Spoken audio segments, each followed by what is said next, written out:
Welcome back. Oh, we've been waiting a whole 7 days to talk to you again. We are Just Ranked, and we are a music-based podcast where we rank our top 4 best favorite, ultimate great songs of whatever topic that we have.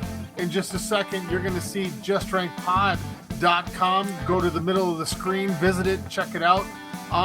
We'd love to entertain you, so check out Spotify, Apple Music, Amazon Music, YouTube, where you can see my beautiful face, my charming face. But this week is a great topic. I am so excited for this one. I have really loved his music ever since I was a child. And it's Stevie Wonder. So we're starting with Stevie Wonder this week. Stevland Hardaway Morris was born May 13th, 1950. Detroit. He's one of the most influential musicians of the 20th century. R&B, soul, funk, gospel. He was basically a one-man band during most of his career. Intermittently here and there, he had some guest musicians come in. He also did some great duets with some big names, Paul McCartney, Michael Jackson, to name a couple. He was one of the pioneers of the album era, that late 60s, early 70s, where people dropped the needle and listened to the whole album, not just a song fast-forwarded. So he was part of that evolution of music as well. He's a vocalist, obviously. Keyboards, harmonica, drums, harpeggi. Joe, you're going to have to edit a little picture of a harpeggi. Okay. It's a little finger piano with multiple buttons and strings that you can do all sorts of cool stuff with, and you're going to hear it in some of these songs if you go back and listen to them with because Dink has been working on some cool things coming up. We can't put it out yet, but it's going to be really fun. He was blind shortly after birth. Was he after his birth? Right, there's some stories.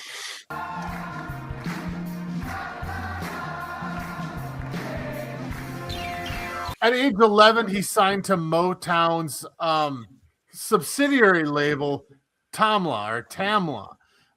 As a teenager, he established himself as Motown's most successful act.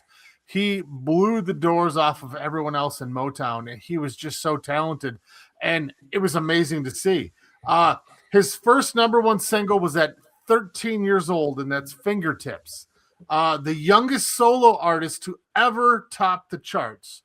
First African-American to win Album of the Year at the Grammys, and the only artist to win 3 consecutive Album of the Years at the Grammys.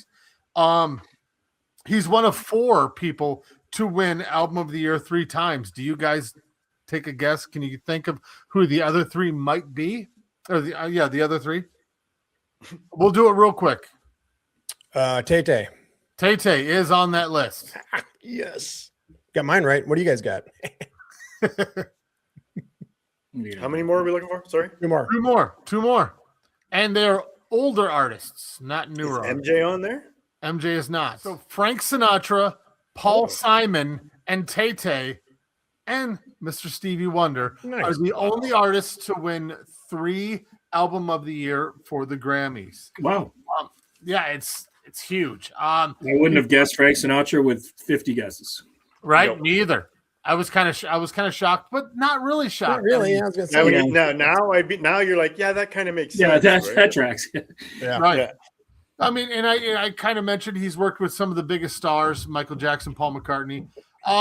His political influence helped to change and make MLK, Martin Luther King Day, an actual federal holiday here in America.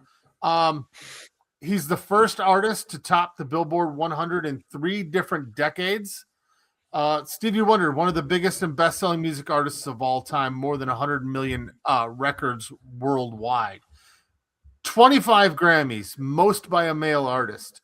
He has an Academy Award.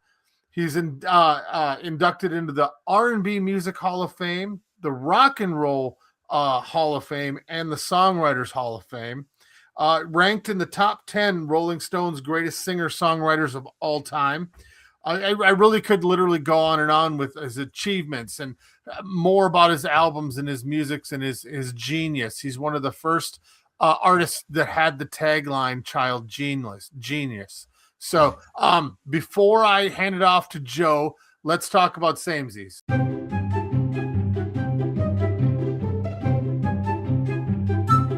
This week, Joe did not get our picks. We're changing it up again. He found it not as helpful as he thought it would be. So Joe is now included in our reindeer games. I'm going to go against the grain, and I'm going to say a whopping 4. Wow. Okay. I'm going to say 2. I think 3. 2. 3. Link says 2. All right. Chris I say says 2. I had my mic muted because my dog's barking, but I say 2. That's what I saw. That's why I said it for you.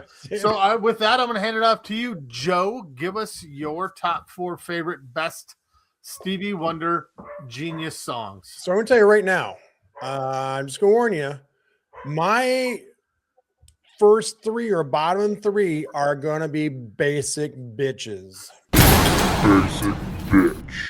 Okay. In my head, the animation's playing. Right. Me too. Every single week. Just because, even though I listen to this catalog and it's kept on going back to these 4 songs, and 3 of them are older, and I'm going to guarantee you guys, I probably have the newest song on here. That newest song, and I won't give it away, but it is my number 1. 2020. So number 4 is from Talking Book. If I say that, you probably right away. It's Superstition. Love this song. From 1972. Cheers. Yep, there we go. Number 1. Get that on. Yeah, baby. Of course, like I said, this song was famously written for Jeff Beck. Yep. Poor Jeff Beck couldn't get his shit together with his band, and well, then because the deal. I'll get into that in a little bit. But so the song was released 1972, January 27th. It stayed on the chart for 16 weeks. We're in hit number 1 in the U.S. Billboard Hot 100, number 11 UK, number 1 in Canada, and number 3 in Netherlands. Of course, written by Stevie Wonder, as just about all of his songs are. Again, like I said, it's originally written for Jeff Beck because Jeff Beck, in an interview, Stevie Wonder had heard him say, he really appreciated Stevie's music and really admired him as a musician. And so Stevie reached out to him and said, "Hey, man, you want to collaborate?" And of course, Jeff Beck was like, "Yeah, of course I want to do." So they were jamming when they're in their studio working on this collaboration. The deal was that Stevie would write 1 track for him or with him, and then Jeff Beck would play guitar on his album. And so one day where Jeff Beck was playing drums, Stevie was like, "I got a great idea." And he comes up and he starts riffing, and they just completely, spur of the moment improvising, comes up with not only the entire music part of the song, but including the famous riff, right? The famous guitar / keyboard riff, right? But the deal was still that Jeff Beck was going to release the song first, and then Stevie's going to release the second.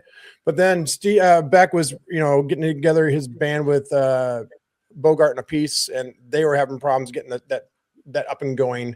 And so Motown was like, "No, you're releasing this song first," and that's what happened. So Nice. yeah. So and then Beck released it a year later in 70. I think in 74 we released it. Anyhow, so the song won 2 Grammys for 1 for best R&B song, 1 for best R&B vocal performance. The recording sessions took place at the Electric Lady Studios, and Stevie said it was really he credits this song for making him really successful.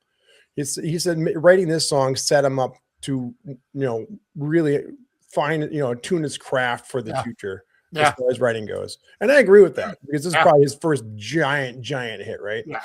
A world sensation. Yeah. Yeah. I mean, how many people have covered this song, right? It's just over the years. Much as, like I said, it's going beyond his version. Jeff Beck's version is amazing too. Because again, even before when I was little, I had no idea that Jeff Beck version even existed, to be honest with you. I always thought, "Oh, that's cool. That's a cool guitar part." And well, me being dumb, obviously it's keyboards, right? But if you haven't heard the Jeff Beck version, I encourage you to go check it out because it's a great guitar part. But yeah, that's my number 4, Superstition. Great pick. Obviously, I have it. I'm going to save some stuff I have, whatever's left that you didn't say, for my turn. It was on the cusp for me. It was in the top 10, but it didn't make my 4. Yeah, this would be in my top 10 all-time favorite songs. I love this song so much. I didn't include it because I had just 4 other songs that I wanted the people on Spotify to at least be able to hear some of these just amazing songs. So that's why it didn't make my list. I love this song. Yeah, I mentioned when we were talking about doing this show, actually, because we had talked about doing Stevie Wonder a while ago. When we actually met, you actually told us we were doing this show next, or it was coming up or whatever, right? I figured you approached this list like I did with Prince. Like, you're not going to pick the obvious ones. You want people to pick, because I picked my first for Prince. I picked my obviously real favorite 2 Prince songs. Same. Which were one really, you might know one and you didn't hear the other one. And the other 2, I was like, I picked newer ones for people to go out there and listen to. So yeah, I get it. Number 3, again, another basic bitch, but I love the fucking groove, man. I love it. And this is 1973's Higher Ground. Oh, same. Holy fuck. Are you kidding me? Cheers. 2, we're halfway there, baby. Wow. Again, being a guitarist, you hear the keyboard, you just think guitar. It's it's such a good fucking song. Amazing. Intervision's LP. Again, Stevie wrote and produced and performed almost every instrument. There's a couple things he didn't, small things. Correct. But he played bass, keyboards, and drums on this one. Again, it hit number 4 on the U.S. Billboard Hot 100, number 1 at Billboard R&B chart, number 5 in Canada, number 29 in Netherlands, and number 15. Number 29 in UK, and number 15 in Netherlands. So in August 73, shortly after finishing his album, Steve was seriously injured in a car crash. Yep. And during recovery, he said Higher Ground became really kind of it was symbolically linked to him about that entire incident and moving on. There's a great video on YouTube talking about it. Yeah, it's awesome. But it's one thing I think most real musicians write music for themselves. And if everyone else likes it, that's a plus, right? Yay. Yep. But now then we can write a song for yourself, and then something dramatic happens to you, and now you can go, oh, this song means so much more to me. I find that very cool. Yeah. Because he's one of those most musicians who write music, they do listen to their own music because they're writing for themselves. It's not weird, people. So Stevie said when he was writing the song, he was actually inspired by thinking about the future of humanity and where people need to go in their evolving spirituality and mortality, right? And morality. The song won a Best Grammy for Best Male R&B Vocal Performance. And again, like we say with all great songs, this song was written and recorded in under 3 hours. I just love. We need to keep a list now of every song we talk about. It's written in 10 minutes. Right. 10 minutes. It's like amazing songs just thrown out of people, grabbed out of people's butt, right? Or a sudden burst of inspiration. It just comes right out.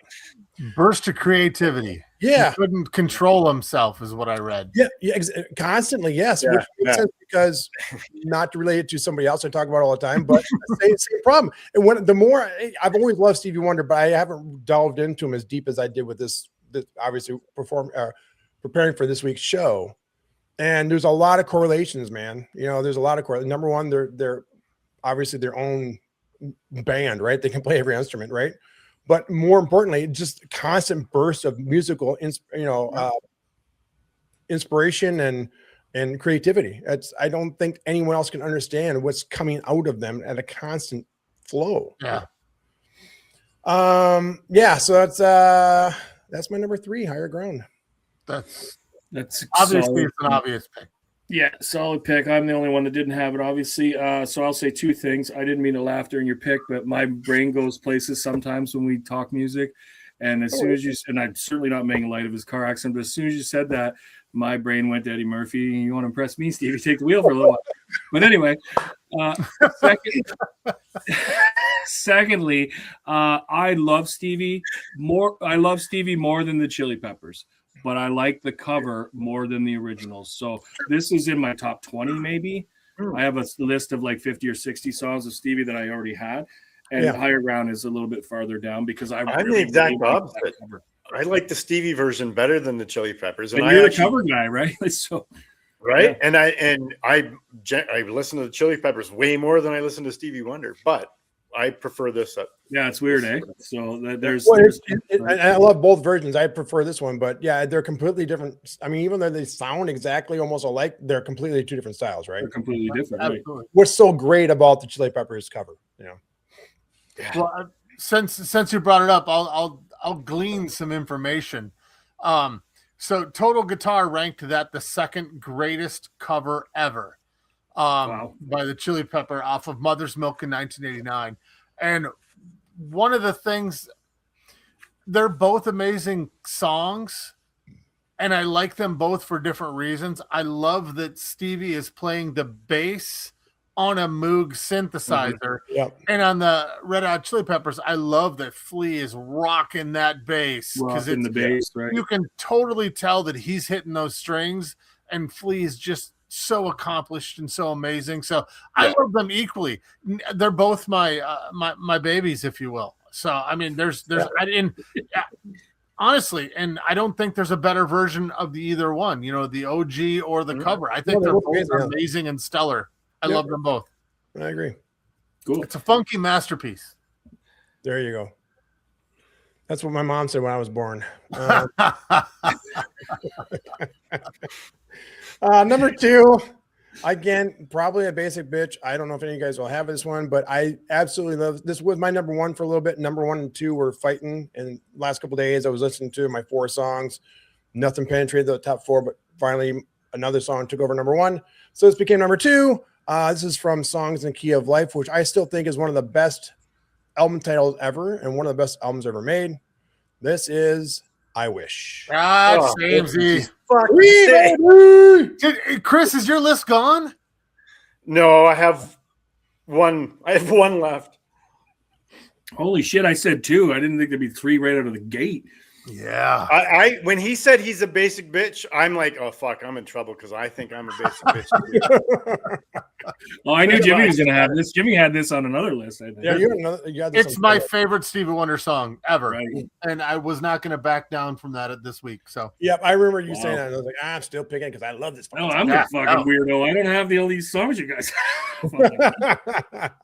that tells us how shitty your picks are. Must be. Maybe songs I've never heard of. Probably like I can't comment. I don't know what you're talking about. I'm sure we all got probably a lot of the same data, but obviously written by Stevie Wonder, hit number 1 in US Billboard Hot 100, number 1 R&B chart, number 1 in Canada, number 5 UK. The music itself of the song came to him when he had a toothache when he was sitting at a Motown picnic. Now, when I read that, I immediately thought, I'm like, imagine like, I don't know, Bruno Mars at a fucking whatever, or Warner Brothers picnic. That kind of thing doesn't happen, right? No. Right, yeah. Motown artists, literally, all the Motown artists were at this picnic. If Stevie's there, Right. the other ones are there too. Yeah, And their Motown was families was were a there. Their grandmothers family-oriented were label. there. Oh, totally, yeah. But Right. even then, it's just so how quaint is that? I fucking love Yeah. that, reading that. No, that's Imagine cool. stumbling upon that in the park when you're there with your family or Oh, whatever, fuck. and it's like all whole Motown. You got Barry Gordy who's sitting there fucking making weenies and shit. Right. Scooping up mac and cheese and corn on the cob. Right. Shh, that's Rockwell. Don't talk to him. Just watch them. Have we seen Michael? Who's Michael again? Somebody's watching Walker. The lyrics actually wound up being a song that dealt with childhood and teenage experiences. One thing is really cool, and we've referenced this series before. It's a series called Classic Albums. Yep. And this album, Songs in the Key of Life, has an entire, I think it's one of the longer episodes too. I think it's like an hour and a It's half. so good. I watched the entire thing on YouTube. Somebody's got broken down like in 10 parts. It's so good. It's amazing. I watched it recently too. Yeah. And Stevie specifically could tell you, he reenacted him coming up with this song. It's kind of funny. He's like, I did this and I did this. And he started playing I Wish. And again, if you like music, really geeky music stuff, look up classic albums. I wish that thing was still around. They'd still be doing newer albums. It'd be great. The famous spoken line, "You Nasty Boy," was performed by Stevie Wonder's sister, Renee Hardaway. So, if you were wondering. Of course, Will Smith ruined the song by using it as a basis for his song for Wild Wild West. Right. With Drew Hill and Kumo D. Oh my God. That song, man. When I heard that, I was like, what the? This is like sacrilegious, man. It's just the worst. And of course, it happened to be from like the theme song from like one of the worst movies ever made, too. Did you see that movie? Because it was bad. It made Highlander 2 look good. Great story about that movie. You should check it out. It's pretty fucking hilarious. That's why I started drinking. Oh, yeah, Kevin Smith story? Yeah. It's great. Yeah. The funny thing is the record company at the time didn't think it was a good time for Stevie to come up with a double album. And it turns out, well, it's one of the greatest albums. A masterpiece. Yeah.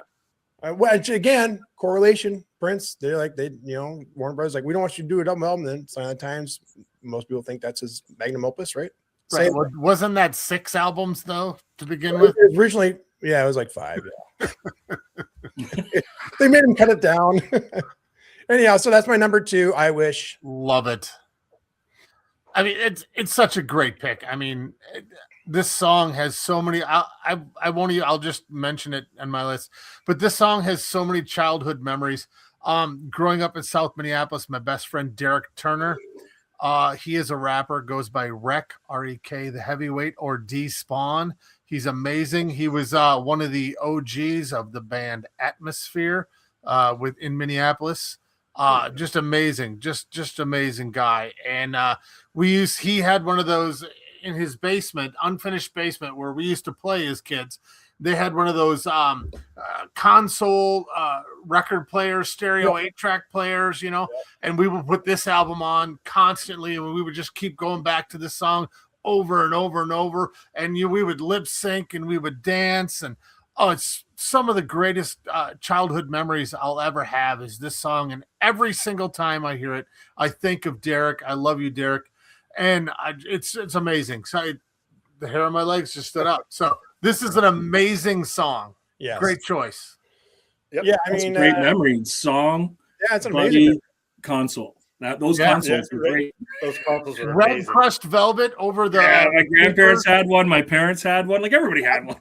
I've got one in my garage.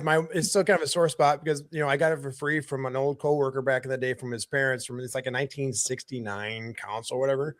And of course, nothing really works in it. And I was like, I'm going to rebuild it, and I'm still got it and redo it in the garage. I could fix it. I know what's wrong with it already. Well, there's a bunch wrong. It needs wiring, and the record player needs a new belt, all that stuff. But anyhow, yeah, great song. I love it. Great memory, dude. I love that memory. Yeah. I'm going to guarantee you guys. I'm going to go on a limb and say you guys have never heard this song. That's good because you've had ones that Could be my entire fucking list. This one is not a basic bitch. Excellent. This one is from 2005. It's from his album A Time to Love. The song is called What the Fuss. Love it. I do know it. I love this song. I do not know. The song contains 5 guest artists. Holy 2 and 5 are kind of far apart, just so you know. Well, no, there's just 5 people. Or two entities. I don't know what you want. Anyhow, the single was released 6 months before the album's release. Of course, written by Stevie Wonder himself. Hit number 6 in Canada, number 7 in Netherlands, number 19 in UK, and number 96 on the US Billboard Hot 100. Mm-hmm. For 2005, for Stevie Wonder, not a bad number to hit, right? Mm-hmm. But part of that, 4 of that 5 that I mentioned sang the backup vocals. Do you know who sang the backup vocals on this?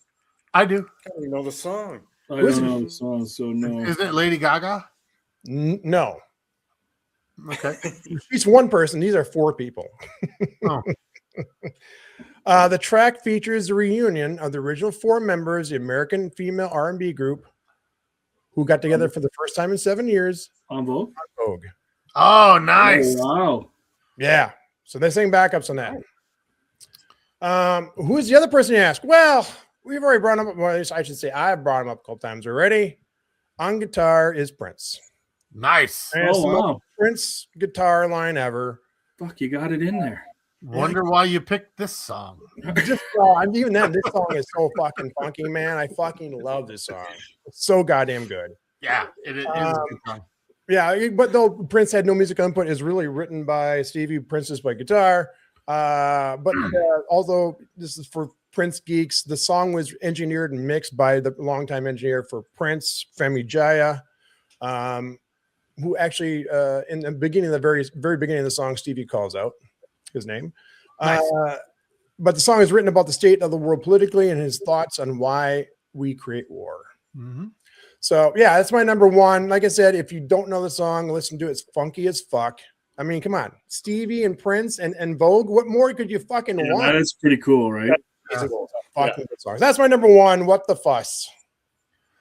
This was a song that he got the European Peace Award for, correct? Yep. Yes. Yep.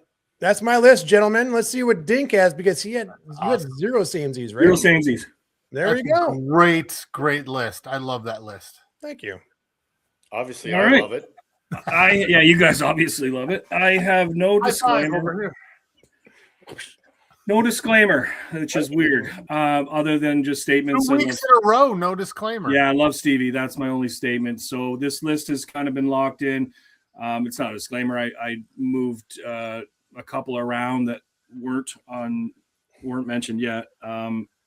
Just from listening over the course of the last couple of weeks when we decided to do this. So I moved a few, but like I said, this has kind of been locked in. These are always been my Stevie songs. So my number 4 is Old. It is from 1965 from the Uptight album. It is Uptight, Everything All Right. Ah, for fuck's sakes, there's my list. Cheers. That's my list, boys. Congratulations. It doesn't feel good, does it? Oh, that is It'll be gold. my shortest segment ever. I guarantee you that. Is that the first time this ever happened for someone who's not hosting? I think so. Yeah, that's pretty early. That's the earliest it's ever happened too. Yeah. Like 4 out of 5. Fuck. You've got Anyway. me fucking kidding me. All right, let's see if I leave any notes. Written by Stevie, Sylvia Moy, and Henry Hank Cosby. Reached number 3 on the Billboard Hot 100, number 1 on the R&B charts. One of Stevie's truly massive crossover hits. His first one, anyway. Huge song in his history. This is when he was largely viewed as Little Stevie Wonder, and this song kind of made everybody notice that he wasn't just the guy that did fingertips, that he was an actual artist, an adult hit maker. It's got that pure 60s Motown energy, bouncing bass line, hand claps, tambourine, punchy horns, driving rhythm section. The song is about a poor guy dating a wealthy girl, worrying he isn't good enough socially or financially. Despite that insecurity, everything's all right. That's awesome. And then that optimistic confidence is part of why the song connected so hard. Yeah. And Sylvia Moy that helped write it, she's reportedly instrumental in helping his career because of everything I just said. That people kind of saw him as a more of a boy genius, like you said in your opening, and this put him on the map or put him over the hump, or she got him over, as they say in wrestling. She put him over. But yeah, that's kind of it. I got a bunch of other stuff out. Stevie plays a harmonica, and it's got that assembly line perfection feel. And, I'll leave the rest of my stuff in case Chris wants to say something, but that's basically it. And it was sampled when we were in high school. It was sampled by Kid and Play. And I think even though I liked Stevie and knew some of his collection or his catalog back then in high school, I wasn't a massive, because I didn't grow up listening to it because my parents didn't listen to Stevie Wonder. But the Kid and Play song is what turned me on to this song. So this Stevie song has always been on my list since I high love school. when that happens. Yeah. Yeah. That's how it should work. That's awesome. Yeah. Great pick, man. Like We've- this again, I can't imagine the pressure he was going under when he was little Stevie Wonder, trying to say, "I'm not little Stevie Wonder," because he clearly wasn't. Yeah, no, he clearly was not. Right. But and if anybody could have done it, obviously it was him. But I can't imagine because I tried finding something about him talking about transitioning from that younger artist to being more of an adult artist and getting a little more respect, even though he's had respect since he's hit the scene, right? Yeah. I couldn't find anything. But I imagine that it had been tremendous pressure of him trying to switch that, that reputation around if you could. Yeah. Yeah. Just uptight.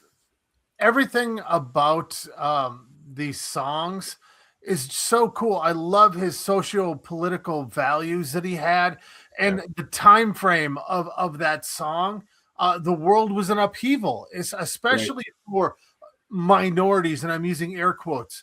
The cultural and the class struggles and everything that's going on, and everything. It was kind of tumultuous time for everything, for everyone. And I love that he brought a happy vibe with a strong statement to a lot of his songs. And that's what really stood out to me. I love this pick. Yeah, great song, man. Again, you said it perfect, Jimmy. How he would have a strong message, but he would have almost an upbeat feel to it. Right. Yeah, well put. Well, with your pick, I wish. I'll throw it out there now because we're talking about it. He had the song was about childlike and teenage themes, behaviors and stuff like that. He wanted to add the socio-political stuff, the cosmic stuff to it, but he couldn't because the song was so goddamn happy. The music was so happy that he couldn't put an intensity to it. He thought it was a childlike song, so he wanted to keep going with it. So that was just a note that I had that kind of fit with the topic of what we were talking about. Yeah, totally makes sense. Great pick. All right, number 3. Number 3 is the one that got moved up. It was sitting at 5, 6, 7, somewhere in that range, and I moved this up because I realized, I really, really love this song, and it is "All I Do" from 1980, from the Hotter Than July album. Mm-hmm. It's got the funk, soul, R&B, disco energy, like it's everything late 70s, and out in 80, right? 13 on the Billboard Hot 100, number 2 on the R&B chart, huge dance floor club favorite. Like I said, just listening to it recently, I'm like, oh shit, I love this song. And it's him flexing everything that was his strengths, right? Insane groove, layered vocals, joyful energy, tight rhythm section. Like, it is such a good song. Ridiculously catchy hooks is what I wrote down, which I probably was stoned when I said that, but makes sense. Right. It might make sense now. Yeah. And it's got a whole Michael Jackson connection, right? Michael Jackson sings on it with him, and he does the backing vocals for the track, and you can hear his voice, right? And I don't know if I ever realized it was Michael, or I did just subconsciously. But after I looked up the information on the song, I was like, oh yeah. And then I started listening to it again. That's grooving out. I'm like, oh yeah, you can hear Michael for sure. Oh yes, that's what. Clearly, right? So, and that was in 80s. So it was, like, when did Off the Wall come out? Well, according to the Michael Jackson movie, which we saw, that was his first solo album, and that came out in 1977. 79. That's what I thought, right?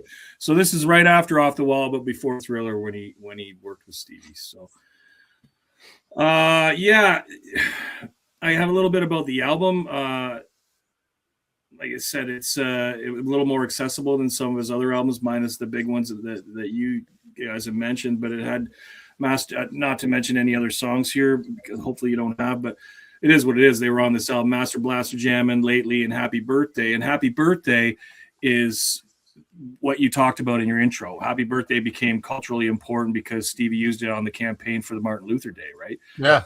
So I thought that was kind of important to put in. But yeah, that's kind of it. It's become a favorite for DJs at weddings and stuff. So it's still getting played. It's still in circulation versus some of his other songs are, even though they're big, they're deep. They're deeper cuts for some people, unless you're listening to Stevie, where some of his songs are across the board. You're going to hear them in scenarios all over, right? Yeah.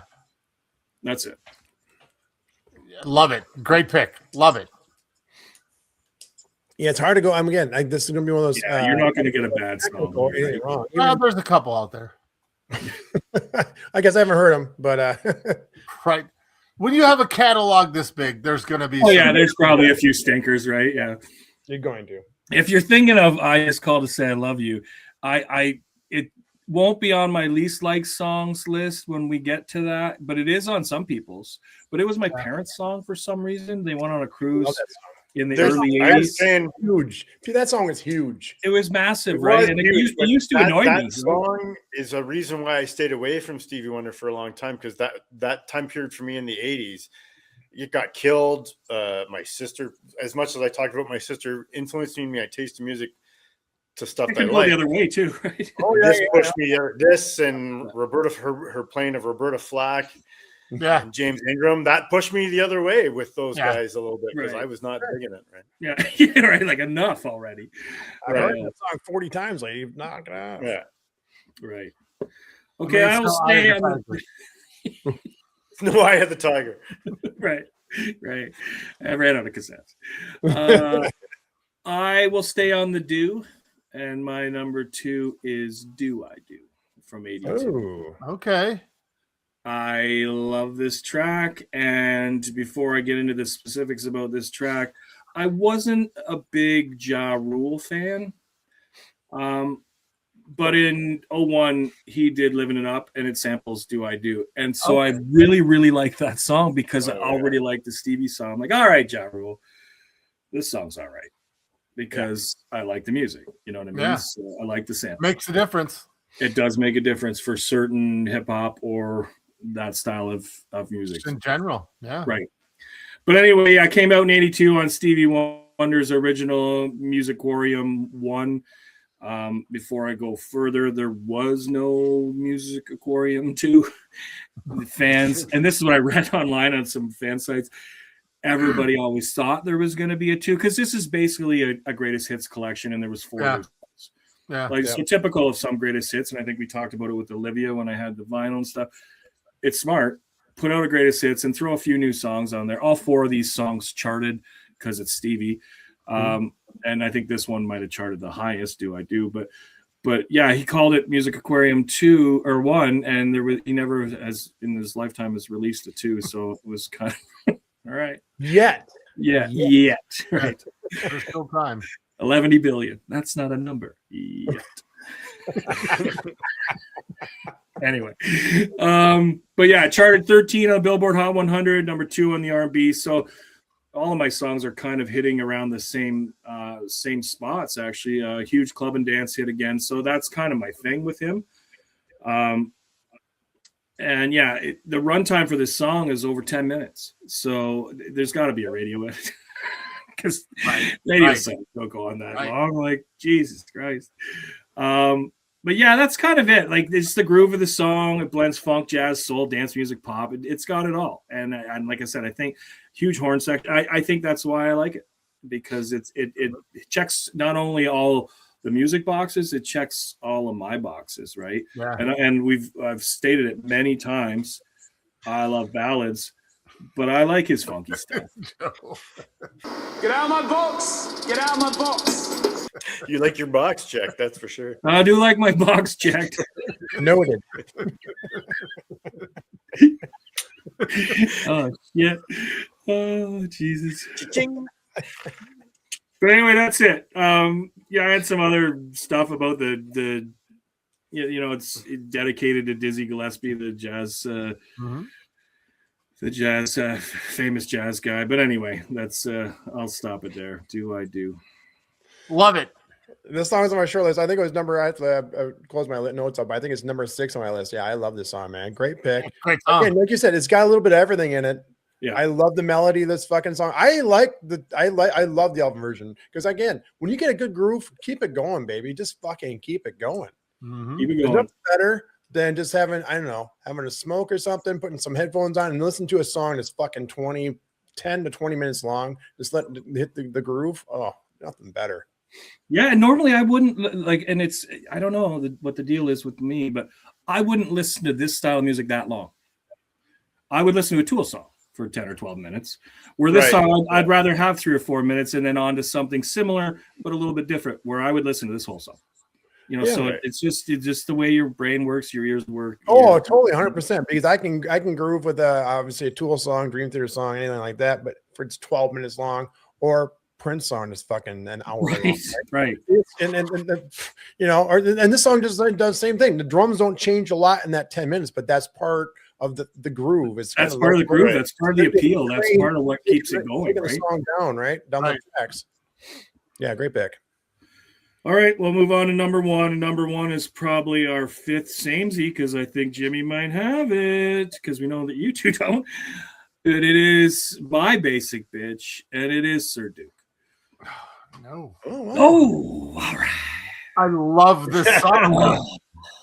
I love this song. You have mentioned on a couple different shows that is your favorite. Yeah. Yep, you have. Yep. By bar none. Like, this is easily, this was locked in as soon as we decided.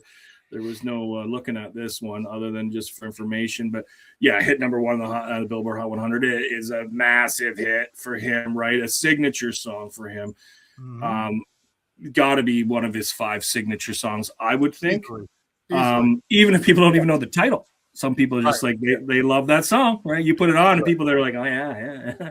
Yep.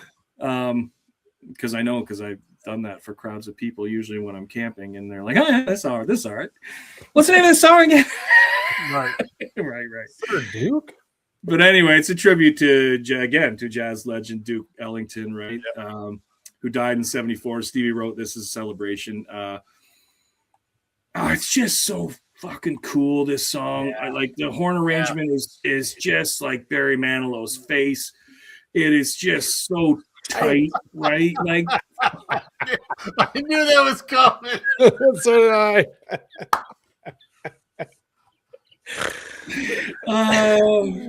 And I had this. I have this in my notes because I found this somewhere, because I wouldn't know this because I'm not a musician, but I put it down because I think it's important.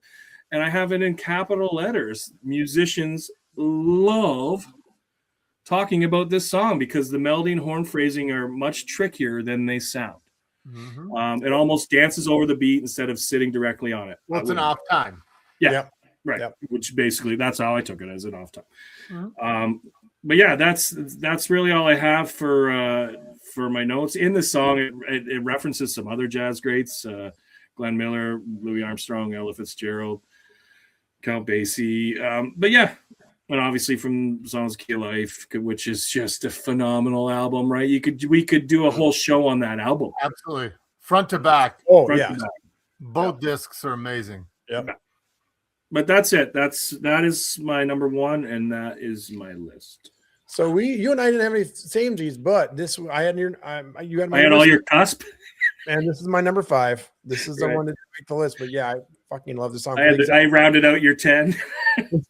Just about. Will you check my box? I'll check your box. You guys want to leave the room? Save that for the OnlyFans, guys. By the way, check OnlyFans.com. Right, where you'll see some tight faces. Oh my! Some very Manilow faces. See some music that's tighter than a Republican's face. As soon as I read that the people were saying it was tight, I was like, yeah, it is tight. Oh, it's tight. And now that's all I think of is his face. That's my list. That's my 4. We'll pass it off to Chris and see if he has anything to say. All right. Well, I can give you my list, and that'll take about 30 seconds. No. So what I was going to say was I stayed away from Stevie Wonder for a long time because I grew up in the 80s. I got so tired of hearing the ballads, and I'm not a big ballad guy to begin with, or all like that. I just called to say I love you and all that stuff. One of my sisters would kill that shit in the radio and Much Music. And I just stayed away from it. It wasn't until I got older that I went back. And I honestly think, I don't remember for sure, but I'm going to say probably Higher Ground when the Chili Peppers did it. I didn't really realize that Stevie Wonder had done it. Maybe I'd heard it before, but didn't realize. So I went back, and that's when I kind of rediscovered some of what Joe was saying before, the funky stuff that I really dig. So that's why my number 4 is Uptight, Everything Is All Right. Nice. And I didn't have anything else. I don't know, Dink, you had about his nominations for the Grammys. You had everything else. The only thing I had, and I didn't really check to see if it was true, I saw a story or a quote where Sylvia Moy was quoted as saying she had completed the lyrics but didn't have them in Braille, so she sang the song to him as he was recording it, a line at a time ahead of him, and then he would just repeat it as he heard it. But I never checked to see if that was actually a true story. I just saw that as a clip. Yeah, and I didn't see that, but that could very well be true. Like, who knows, right? Right. It sounds right. But I had that as a last resort fucking. Well, if there's nothing else, that's all I had left after what you said. So I'll throw it out there. Well, I'm just glad you stayed away because of those reasons, not because of some restraining order. So, yeah, again. But I really dig the song for all the reasons that everybody else said too. So it's all my notes are basically the same. Well, my only comment is you unchecked one of Dink's boxes when you said you don't like ballads. That's right. I am not overjoyed. I like some ballads. You already said I am not overjoyed. I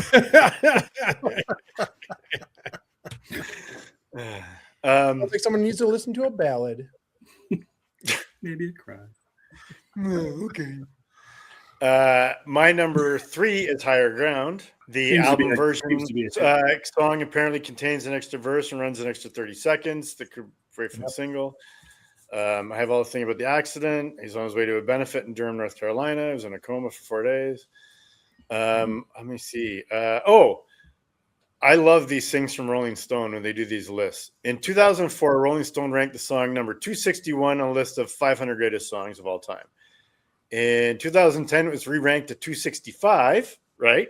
Jimmy's got it. And then in 2021, 113. Mm-hmm. Wow. That's a big jump. Going up. Yeah. That's a huge jump. That makes no sense whatsoever. Right. Well, they got the Burt Bacharach guy out of there. As much as I used to like Rolling Stone back in the day, and I subscribed to it and I would buy it and read it, their lists and stuff are fucking shit or all over the place. Or they should reference their sometimes own. I think they do it just so they'll get people to argue about it, right? I think so too. Then probably now is not a good time to mention New York Times best songwriters list of all time, or living songwriters. I heard something about that. I didn't look at it, but I've not heard anything good about it. Did you watch that Rick Beato video, Jimmy? Not yet. Watch it. That's where I heard about it. Was from the Rick Beato video. Awful. And they leave some very glaring people out, like Eminem. Oh my god. Yeah. Anyhow, sorry, I didn't mean to take over. But I have nothing else anyway. So if you want to prolong my thing. I think back in the day, those lists of when the magazine was just a magazine was an actual list because that's what they really thought. Nowadays, I think all lists are just made to infuriate you because you're more likely to respond or talk about it than if you agree with the list. Well, we should state that we don't do that. No, ever. Never talk about it, and we never complain. Right. I'll add one little comment to your comment. In Rolling Stone's heyday, there really weren't a lot of other magazines or sources for that. Not like that. No. Now you have 50,000 different sources that make their own lists. The jump scare everyone into making a comment, and they get their money based on that comment and or interaction. Right. Well, and they used to embed reporters with tours and bands that would go on tour and stuff, right? Yep. And now you don't need to do that because the bands can do it themselves. They hire social media people, and you can get embedded yourself, right? Yep. Yeah. Right. Yeah, different market, different landscape, different world. Yeah. Oh my god, sounds like a song. Write it down. I have a bass line in my head. Old Irish lady. The song will be called Milk Down. Milk Down. There's hand gestures that go with the song. All right, what do you got next, brother? Number 2 is I Wish. And I'm trying to find something. The only thing I have is on a website. I don't know if it was a fan say or not. I saw a quote that said, All too often, double albums seem to be stretching the material, but every track on this album is killer. Yeah. Mhm. Yep. Yeah. Other than that, everything else has been said, pretty much. Yep. After the Motown picnic to the Crystal Recording Studio, right afterwards, the vibe came right away, blah, blah, blah. UK singles. That's all I got on that. I love the song. I'm Love with you, it. Jimmy. I think it's great. Love it. I probably listen to this song once a week. That's how much I love this song. Wow. Nice. Sometimes more. Wow. And I hadn't, when you talked about it before, I hadn't heard it. I listened to it originally because of you bringing it up on Really? another show. Yeah. Because I think I remember saying, I'm embarrassed to say I don't know this song because Oh, you I guys think you all did seem to say know that, it yeah. so well. Yeah. And you guys all seem to know it so well. I'm like, I'm a little embarrassed. I don't know this song. And like, it's my number 2. Yeah. Awesome. Yeah. And my number 1's Antique Din. So Right? there you go. Right? Yeah, I think Jimmy, you said it before. We could have had a show just on this album, right? Yeah, absolutely. And I agree with that. Yeah. Dive on was this album because this album intrigues I me. could have picked my 4 songs off of this album, no problem. Oh, easily, right? It's Easily, so yeah. good. But I even tried looking because I want to, because one thing I can say about Stevie, unlike some other musicians, seems like when he has an album, those are the songs he writes for the album. Like that's what it comes out, right? Yeah. I tried looking for like, okay, he did a double albums worth of material, right? He has to have extra material unreleased. Nothing that I can find. Yeah. Like there's no vault that I know of. No. yeah, is on that album, which I find very cool and very interesting because you would think there may be a song here and there he may have recorded or, released as a B-side. Nope. Very purposeful, which I thought was cool. Right. Yeah. So my number 1 is Superstition. It's the basic bitch for sure. And the only thing I have that wasn't said really, other than I was reading along. So I found that in August 26, 2019, the BBC Radio 2 celebrated the 60th anniversary of Motown Records.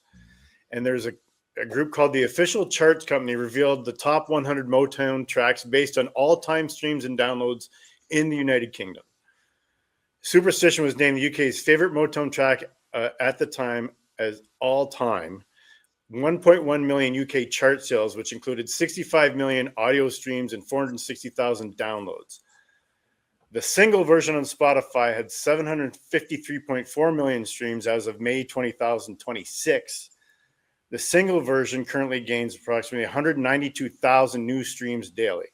Wow. And then it says other versions. A secondary version of the song has over 222 million streams, bringing the total Spotify streams list to 975 million combined. It's amazing. That's great. Right? It's not surprising. Not surprising at all. No. Yeah. And may the be best his part signature of all song. that for the UK is when it was released originally in the UK, it was never a top 10. It only made it to number 11. No. Wow. Anyways, that's all I had on that. Yeah, you just said there, Dinky. I think it is his signature song. Yeah, like I said, Sir Duke's in the top 5, but yeah. I would say Superstition is his signature song. I think so. It would probably be one of those songs like even if you don't know Stevie That's what I Wonder's mean. music, If people you would- don't know, they know people that. know his music would know that he did that song. I've heard this song somewhere. Yeah. Yeah, great list, man. Well, obviously you like it. You're the fucking 4. I like 3/4 of it. Anyways, that's my short, sweet list. We'll pass it off to Jimmy. All right.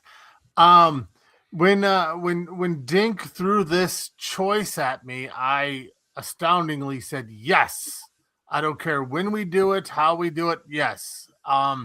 When we first started, If we don't screw this up, you said it in your intro. His birthday is May 13th. That should Correct. be today. yes. That we that's got. that. You don't screw it We're up. doing a little celebration of the celebration, No pressure, Joe. We can match. right? Sorry. So, my childhood was filled with glorious music, and Stevie Wonder was a part of that. So, of course, I jumped at the chance to talk about the celebration of Stevie Wonder.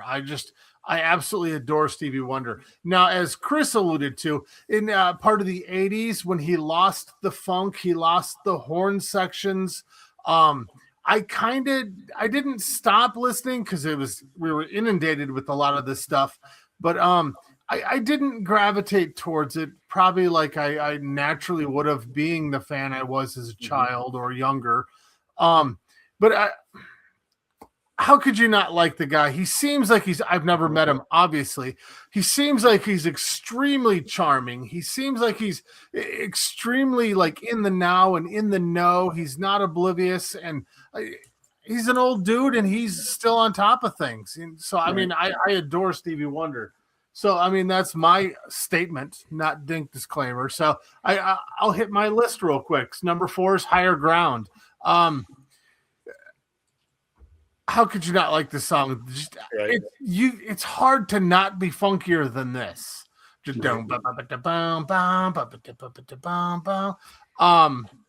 Lyrics are about reincarnation, and that is directly from the New York Times, a quote from Stevie Wonder.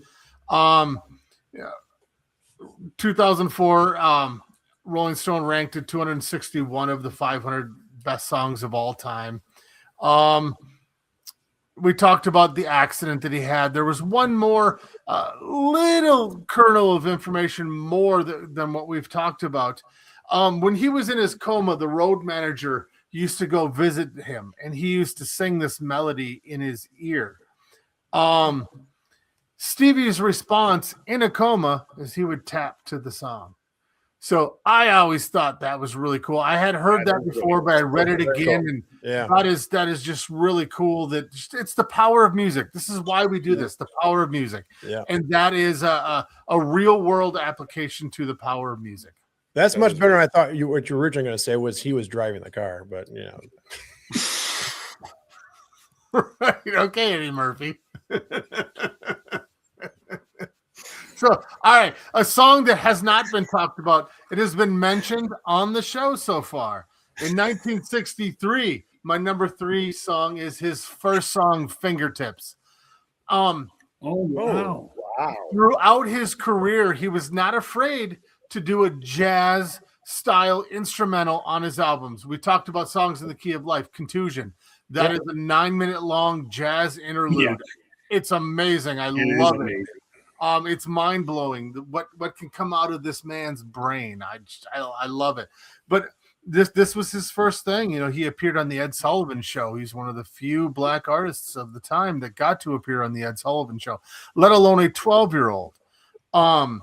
Originally, it was a jazz instrumental, and he ad-libs. I think there's 2 different times because there's a part 1 and a part 2. They broke it into 2. Where he does a couple vocalizings, get the crowd involved, stuff like that. But he plays the bongos, he plays the harmonica furiously. He plays the harmonica on this song. I've always been enthralled. The coolest note about this is, do you know who the drummer was on this song? No. Marvin Gaye.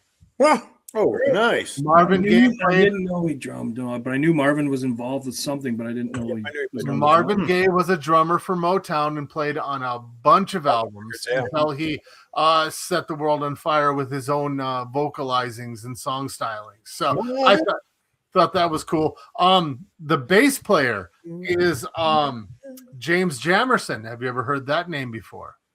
He is part of the Funk Brothers, the drum, bass, rhythm section of Motown. Yeah. Oh, wow.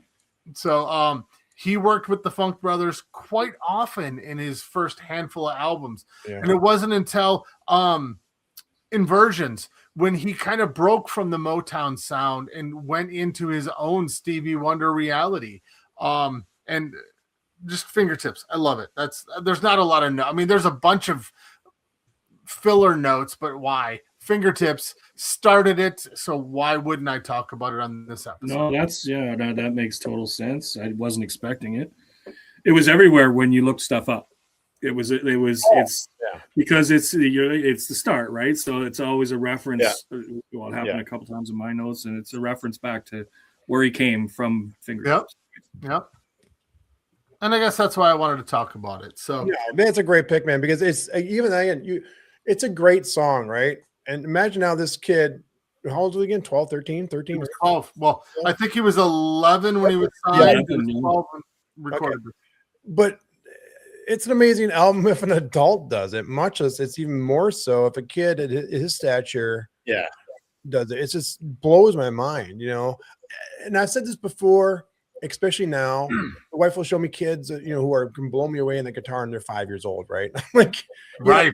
Fuck that kid. He was born with talent. I wasn't. Okay, I had to work on my talent, you know. But there's a difference between being able to play an instrument very well and be able to play an instrument very well and write fucking really good music and play really good music.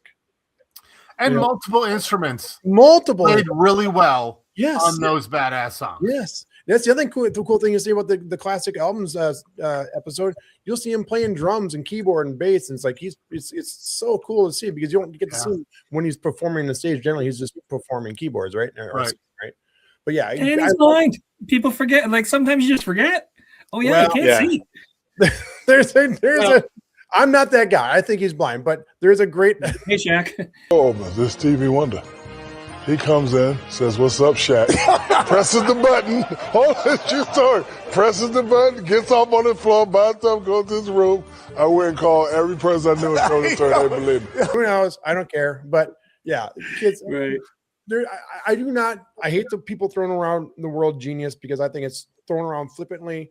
But he is a genius. He is. Absolutely. Yep. Yeah, and very few can match his talent. I'd probably say there's maybe two other people can match his talent and his genius. I agree. Those other two people are one guy, is what I'm trying to say. Let's get right. Great pick, man. Great pick. All right. So number 2 is another song we haven't talked about. And I just love the sincerity of the song. It is Shooby-Doo Be Doo Da Day, 1968 For Once in My Life album. There is not a lot of notes about this song, but it's very powerful. Lucky for the Spotify listeners, they will get to hear this. The only real note that I could find of any relevance is it's the first time the clavinet was used in a pop music recording, and that is the keyboard that he used. And I think at least 5 to 7 episodes I've talked about the clavinet. So maybe Joe will throw a little picture up there or whatnot in editing, but give him something else to do. So, number 1 in the U.S. Billboard Hot R&B, number 9, the Billboard Hot 100. It was a big song. It's a great song. I love it. And there's kind of a bossa nova kind of feel to it, so the clavinet kind of fits into that. And I love this song. Solid. Yeah, great picks. No, they're great picks. Just Dink. He's like, solid. It's Robot Dink. Sweet. I should accidentally hit his mute button. Your best Dunner impersonation. Getting words out of him, just check his box. All right. Well, I'm going to check what a Dink's box is right now. I just totally messed up the words on that. But it's I Wish, 1976, Songs of the Key of Life. I love this song. I could talk about this song from the mountaintop. This song is in my top 10 of all time. I listen to this song. I've said it to you. I listen to it once a week, if not more. Wow.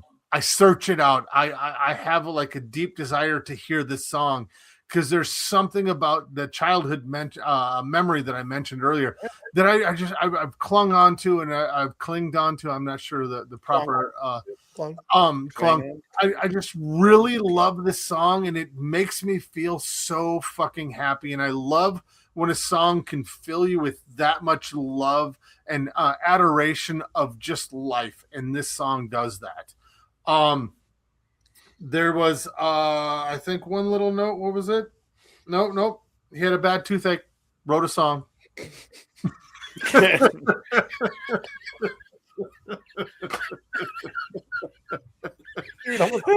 on my screen. So, I mean, this is probably going to be one of our shorter episodes. So, you guys have anything else in closing? Because I'll close this out. Yeah, I'm good. Again, like I said, the guy is a genius. I'm glad he's still alive, still producing music. Yeah. this has made me start listening to the last couple albums, which are pretty. I think they're pretty good. I've